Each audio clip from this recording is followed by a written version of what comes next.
Hello नमस्कार दोस्तों, स्वागत है आप सभी लोगों का सीडीपीजी वाला पे। मेरा नाम है योगेश लाहनकर। वैसे तो मैं आपका हिस्ट्री का एजुकेटर हूं, लेकिन आज के इस सेशन में हम लोग बात करने वाले हैं कुछ ऐसी चीजों के बारे में, कुछ ऐसे पॉइंट्स के बारे में जो आपको नहीं करने चाहिए। जी हाँ, ज्यादातर हमें क्या करना चाहिए इसके ऊपर ही बात करते हुए हमें सारे लोग मिलते हैं, लेकिन क्या नहीं करना चाहिए ये बताने वाला ये सेशन होगा, स्ट्रैटेजी सेशन है। The common mistakes that any candidate should avoid when he or she is preparing for CUET PG history या फिर CUET PG का कोई भी दूसरा एग्जाम, किसी भी सब्जेक्ट का हो। ठीक है, तो चलिए आगे बढ़ते हैं। लेकिन आगे बढ़ने से पहले मैं आपको एक बात बता दूं, दिवाली विद पीडब्ल्यू के ऑफर्स जो है आप सभी के लिए अब लाइव हो चुके हैं। यहां पे आप देख सकते हैं समर्थ प्रो जो बैच है हमारी 4999 एंड समर्थ 3.0 2026 की बैच 3299, बहुत ही हेवी डिस्काउंट चल रहे हैं। बहुत ही ज्यादा आपके लिए ये सुनहरा मौका है। अगर अभी तक, स्पेशली अगर मैं हिस्ट्री की बात करूं जो मेरा खुद का सब्जेक्ट है, तो अभी तक हम लोग यहाँ पे वर्ल्ड हिस्ट्री डिस्कस कर रहे थे। अब यहां से आगे ancient, early medieval, medieval and modern Indian history, इनके ऊपर चर्चा की जाएगी। तो अभी भी मौका नहीं गया है। अभी भी आप समर्थ प्रो एंड समर्थ इन बैचेस में जो कोई भी आपको ठीक लगे इनमें से, बेस्ड ऑन द फीचर्स, आप एक्चुअली क्या कर सकते हैं, एनरोल कर सकते हैं। ये इंग्लिश में होती है बैचेस, और यहाँ पे आपको class PPTs, detail notes, DPPs, बहुत सारी चीजें इस तरह की मिलती हैं। ठीक है, चलिए एक दूसरा अनाउंसमेंट ये है कि ये मेरा हिस्ट्री का CUET PG का टेलीग्राम चैनल है, इसको आप स्कैन करके जरूर ज्वाइन कीजिएगा।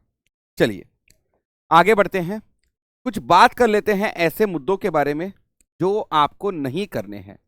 ठीक है, सबसे पहले एक जो चीज कैंडिडेट्स करते रहते हैं ना, वो होता है starting too late to prepare for CUET PG।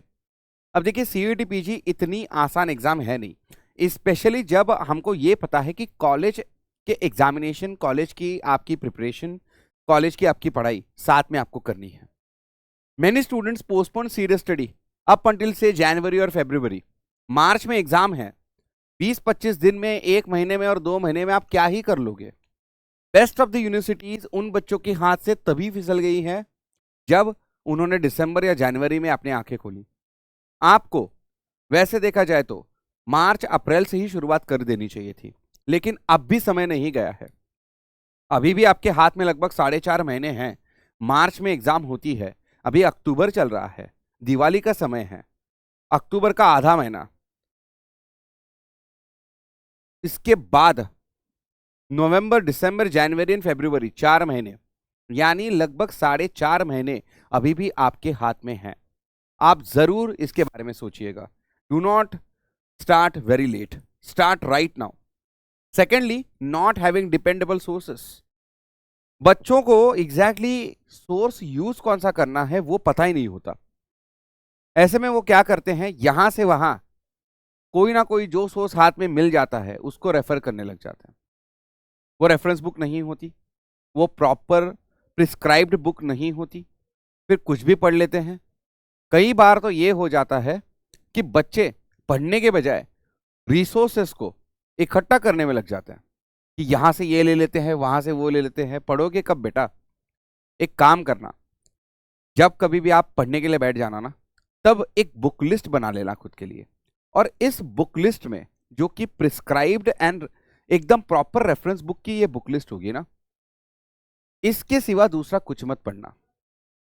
एक हाथ टॉपिक में कहीं प्रॉब्लम वगैरह आ गई तो वहां पे उस पर्टिकुलर टॉपिक के लिए कहीं पे थोड़ा सा कुछ देख लिया, ठीक है, उतना समझ में आता है। लेकिन आपको क्या करना है, ज्यादातर आपकी बुक लिस्ट जो सोर्सेस है ना, उनको स्टिक करना है, उनके ऊपर भरोसा रखना है। बार बार अपनी बुक लिस्ट, अपने सोर्सेस मत बदलिएगा। Sometimes too many sources are also used which proves to be very detrimental. एक ही टॉपिक अलग अलग सोर्सेस से पढ़ेंगे, कंफ्यूज हो जाओगे। बेहतर यही होगा कि एक सोर्स पकड़ लो और उसी से आप पढ़ लो, राइट। अगर आपको बुक लिस्ट के ऊपर सेशन चाहिए हिस्ट्री का, तो वो मैं ऑलरेडी बना चुका हूं, ठीक है, वो देखिएगा जरूर। आगे बढ़ते हैं। तीसरी चीज जो आपको नहीं करनी है, एग्जाम सिलेबस को इग्नोर करना, उसके पैटर्न को इग्नोर करना या फिर प्रीवियस ईयर के कट ऑफ्स ना जानना, ये सारी चीजें आपको अवॉइड करनी है। अगर आप किसी एग्जाम के बारे में सीरियस हैं तो उसका पैटर्न और उसका सिलेबस, एग्जाम पैटर्न और एग्जाम सिलेबस आपको पता होना चाहिए ना। अगर ये पता नहीं है तो एग्जामिनेशन हॉल में जाके भौचक के रह जाओगे, है ना। Preparing randomly without analysing the official syllabus and the structure of the paper, इससे कोई फायदा नहीं होगा, पूरे के पूरे एफर्ट्स वेस्ट चले जाएंगे। सिलेबस के अनुसार ही आपको पढ़ाई करनी है, यहां वहां से किसी से एडवाइस नहीं लेनी है। एनटीए से ही लेना है आपको सिलेबस, बस और कहीं से नहीं, ठीक है। नेशनल टेस्टिंग एजेंसी जो है वो आपको आपका सिलेबस दे रही है ना, बस उसके ऊपर बिलीव करना है। इसके अलावा देखिए, प्रीवियस ईयर के कट ऑफ चेक करिएगा। आपको जिस इंस्टीट्यूशन में एडमिशन लेने की चाह है उसका प्रीवियस ईयर का कट ऑफ क्या रहा है उतना तो आपको पता होना चाहिए, ताकि सिलेबस और एग्जाम पैटर्न जानने के बाद आप अपनी प्रिपरेशन स्ट्रेटेजाइज कर सके, है ना। कितना अमूमन कट ऑफ लगता है और उसके हिसाब से मुझे कितने क्वेश्चंस कम से कम करने हैं, मेरी एक्यूरेसी क्या है, मैं कितने गलत करता हूं, ये सारी जब चीजें आपको पता होंगी तब आप ज्यादा अच्छे तरीके से इसको आगे लेके बढ़ पाएंगे। Next up, focusing only on tough topics. जी हाँ, बच्चे जो है ना काउंट मतलब अलग तरीके से काम करते हैं बहुत बार। कुछ बच्चे होते हैं सिर्फ और सिर्फ इजी टॉपिक के ऊपर फोकस करते हैं, वो भी गलत है। और कुछ बच्चे सिर्फ और सिर्फ टफ टॉपिक के ऊपर फोकस कर रहे हैं। देखिए, ऐसा मत कीजिएगा। आपको क्या बना के चलना है, आपको बैलेंस बना के चलना है। देखिए, टफ टॉपिक से भी क्वेश्चन आएंगे, इजी टॉपिक से भी क्वेश्चन आएंगे। ऐसे में बेहतर यही है कि जो टॉपिक्स आपके लिए इजी है उनको आप सबसे पहले खत्म करें और फिर टफ टॉपिक्स के ऊपर जाएं, ठीक है। सिर्फ और सिर्फ मैं टफ टॉपिक करके जाऊंगा, सिर्फ और सिर्फ इजी करके जाऊंगा या जाऊंगी, इससे आपके स्कोर के ऊपर बहुत ही नेगेटिव इंपैक्ट आएगा। आगे, not practising the mock test regularly. Mock test, full length mock test जिसे हम कहते हैं, बहुत ज्यादा इंपॉर्टेंट होती हैं। एग्जाम टेम्परामेंट बनाती है ये, ठीक है। आपको एग्जामिनेशन में किस तरीके का माहौल मिलेगा, आप एग्जाम में किस तरीके से बिहेव करोगे, ये आप खुद अपने बारे में ऑब्जर्व करना शुरू कर दोगे जब आप फुल लेंथ मॉक टेस्ट देना शुरू कर दोगे। जब तक आप मॉक टेस्ट नहीं दोगे तब तक आपको यह समझ में नहीं आएगा कि गलती कहां हो रही है, क्या मैं क्वेश्चन ठीक से रीड करता हूं, क्या मैं गड़बड़ करता हूं या गड़बड़ करती हूं, क्या एग्जामिनेशन हॉल में मैं नर्वस होता हूं। ये जो सारी चीजें होती है ना, मॉक टेस्ट देते वक्त आपको खुद के बारे में ऑब्जर्व करनी होती है, और ये आसानी से ऑब्जर्वेबल भी होती है, आप कर भी लेते हो। लेकिन बच्चे बहुत बार मॉक टेस्ट देते ही नहीं है। और जी हाँ, एक और बात, जिस प्रकार की आपकी एग्जाम है ना उसी प्रकार से आप मॉक टेस्ट दोगे। फॉर एग्जाम्पल, आपकी सीयूईटी पीजी सीबीटी मोड में यानी कंप्यूटर बेस्ड टेस्ट मोड में होती है, आपको सीबीटी मोड में ही मॉक टेस्ट देना है, तभी एग्जाम टेम्परामेंट जो है वो बिल्ड हो पाएगा। The mock test also helps you in time management, speed and accuracy. आपको ये समझ में आएगा कि आप कितना समय ले रहे हो, कौन से प्रकार के क्वेश्चन के ऊपर आपको ज्यादा समय लग रहा है, टाइम कैसे मैनेज करा जाए, मेरी एक्यूरेसी क्या है, सारी चीजें आपको मॉक टेस्ट से समझ में आएंगी। बहुत सारे बच्चे एक बहुत बड़ी गलती करते हैं, वो होती है skipping the PYQs. Previous year question papers को अगर आप स्किप कर रहे हो तो ये एक बहुत बड़ी गलती साबित हो सकती है। लेकिन साथ ही साथ एक दूसरी बहुत बड़ी गलती पीवाईक्यूज के बारे में बच्चे करते हैं, वो होती है पीवाईक्यूज को रट लेना। आपको पीवाईक्यूज रटने नहीं है। क्यों? क्योंकि पीवाईक्यूज से डायरेक्टली वही क्वेश्चन वापस से रिपीट होने के चांसेस ना के बराबर है। मतलब इसका यह है कि आपको पीवाईक्यूज को as a reference material use करना है। यह आपका रेफरेंस है। आपको यह समझना है कि क्वेश्चन का ट्रेंड क्या है, कौन से इंपॉर्टेंट टॉपिक्स हैं, किन टॉपिक्स से ज्यादातर क्वेश्चंस आ रहे हैं, कौन से टॉपिक्स के ऊपर रिपीटेडली क्वेश्चंस पूछे जा रहे हैं ईयर आफ्टर ईयर। ये सारी चीजें आपको कौन बताएगा? पीवाईक्यूज बताएंगे। और इसीलिए पीवाईक्यूज को as a reference material use कीजिएगा, उनको रटते मत बैठिएगा, उनको रटने से कोई फायदा नहीं होगा, ठीक है। नेक्स्ट चीज जो आपको नहीं करनी है वो है रिवीजन को निग्लेक्ट नहीं करना है। बहुत बच्चे कंटिन्यूअसली पढ़ते रहते हैं, पढ़ने के बाद इमीडिएटली क्वेश्चन सॉल्व करने लग जाते हैं, रिवीजन के तौर पे वो कुछ भी नहीं करते। जो रिवीजन नहीं करता है वो सच में कहे तो एग्जाम में बहुत खराब स्कोर लाएगा, क्योंकि जब तक आपने जो कुछ भी रीड किया है उसको रीइंफोर्समेंट का काम नहीं होता, जो रिवीजन के मार्फत ही किया जा सकता है, तब तक आपका स्कोर अच्छा नहीं आने वाला। ठीक है, preparing new content till the last moment is very detrimental. बहुत सारे बच्चे होते हैं एग्जाम को जाने से पहले तक बुक पढ़ते रहते हैं। अरे भाई रिवीजन कब करोगे?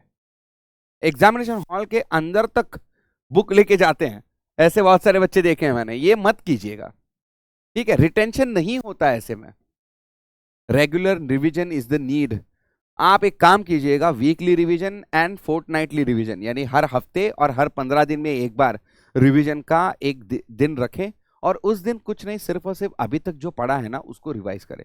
अगर आपने वो रिवाइज नहीं किया तो अभी तक की हुई सारी मेहनत के ऊपर पानी फिर जाएगा। जो अगली चीज आपको नहीं करनी है वो है over reliance on guess work. बच्चे क्या करते हैं? ब्लाइंड गेसिंग कर देते हैं।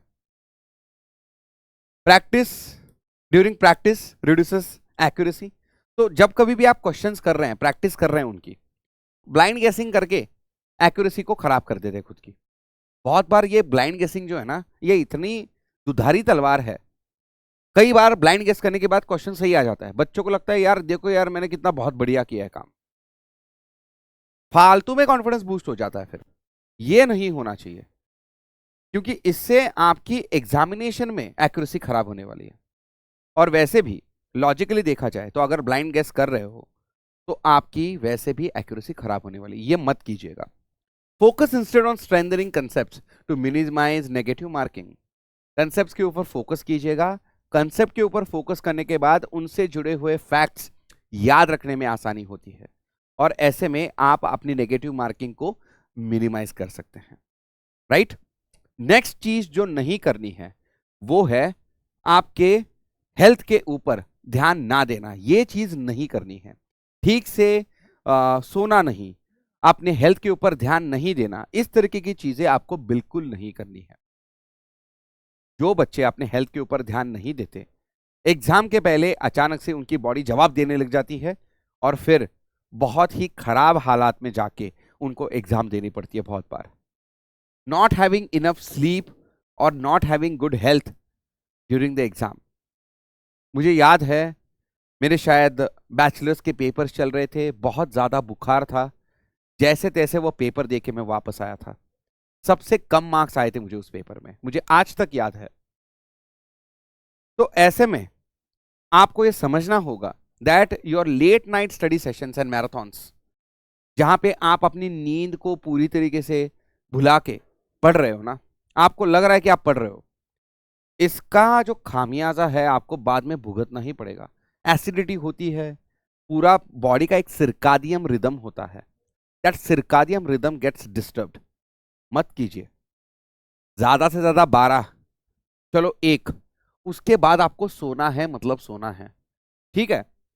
Balance routine, good sleep and proper diet, these are really very exam oriented approaches, जो आप अपनी जिंदगी में अभी के अभी इमीडिएटली ला सकते हो। और ऐसा नहीं कि सिर्फ एग्जाम के लिए, अरे यार ये जिंदगी भर के लिए फॉलो करने वाली चीज है। ठीक है? तो इसी के साथ ये कुछ ऐसी चीजें मैंने बताई जो आपको नहीं करनी है। You have to avoid these mistakes while preparing for CUET PG का एग्जाम। राइट? फिर से एक बार मैं आपको याद दिला दूं, समर्थ प्रो 2026 एंड समर्थ 3.0 2026 दोनों की दोनों बैचेस आपके लिए अभी दिवाली विद पीडब्ल्यू के तहत बहुत ही हेवी डिस्काउंट्स के ऊपर मिल रही है। Samarth pro 2026 batch at just 4,999 and Samarth 3.0 2026 की बैच एट सिर्फ 3,299। बहुत ही उम्दा डिस्काउंट्स चल रहे हैं, तो जरूर विचार कीजिएगा। तो इसी के साथ ये सेशन स्ट्रैटेजी का यहीं समाप्त होता है। बहुत बहुत धन्यवाद दोस्तों। आई होप ये सेशन आपके काम आया होगा। ऐसे ही दूसरे इंफॉर्मेटिव सेशन में आपसे फिर से मुलाकात होगी। Bye bye.